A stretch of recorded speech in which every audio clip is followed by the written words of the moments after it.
First of all, I'd like to congratulate Madame Jane Gawley on the publication of this year's yearbook on China.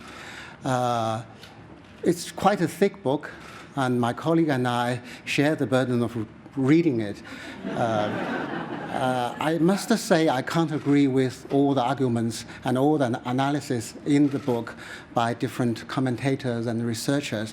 However, I'd like to commend CIW and Madame Jane Gawley in particular for the continuous dedicated effort over the past year to present quality, sophisticated research on China and presented a multidimensional image of China rather than from other sources presenting a monolithic image of China and also using the outdated political cliche to describe China, which what we call oversimplified conceptualization and even political branding.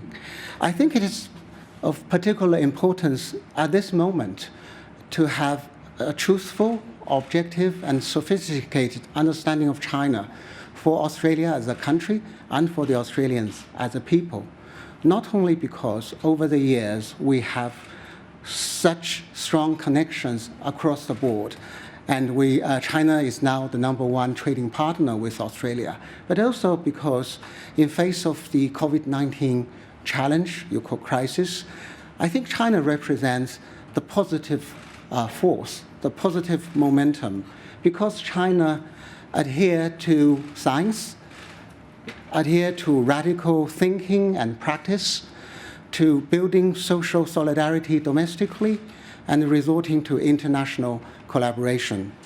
I think the priority task for every country and for the international community is to make sure that the rollout of vaccines, both national and international, will go smoothly in the coming months. So people around the world and in every country will be away from another round of threat from COVID virus. Secondly, we should try to boost our economy and bring our life and livelihood back to normal.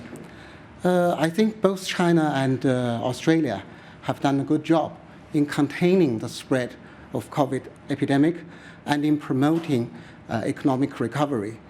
Take China, for example. We curbed the spread of the virus very early last year, and we are trying all out to help the others. We've conducted joint scientific research with over 10 countries, and we are engaged in joint production of vaccines with at least 6 countries at the moment. We offered assistance of vaccines to over 80 countries and exported vaccines to over 40 countries. So all the 5 vaccines that have been certified by the Chinese equivalent authority to Australian TGA have been well received by the above mentioned over 100 countries. On economy, China was the only major economy in the world that registered positive growth last year. And you all read on the media that in the first quarter, our economy recorded a 18.3% growth. And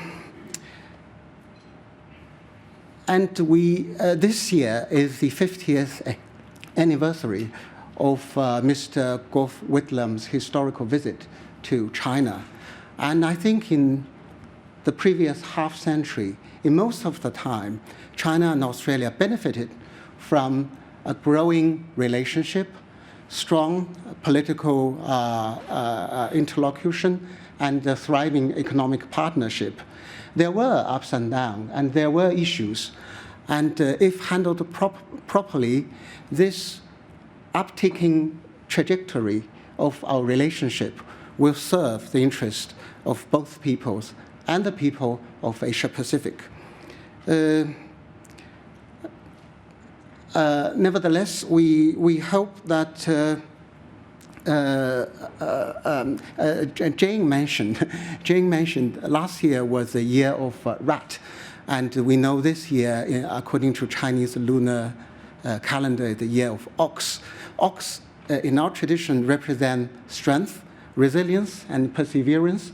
We hope this symbol will bring everybody, every country, good luck. We Chinese love to present ourselves, describe ourselves as hardworking cattle, like ox. And of course, we'd like to share our yoke with all partners to plow through the difficulties caused by COVID-19 and sail through this trying time. But at the same time, China is not a cow.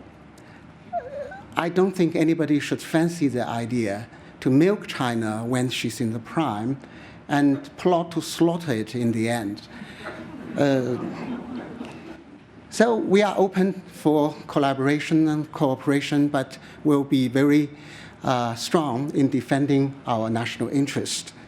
Jane used the word crisis as the title of the yearbook.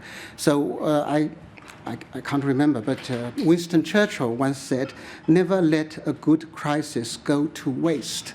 And we believe, because the Chinese interpretation of crisis, the word, means both peril and opportunities.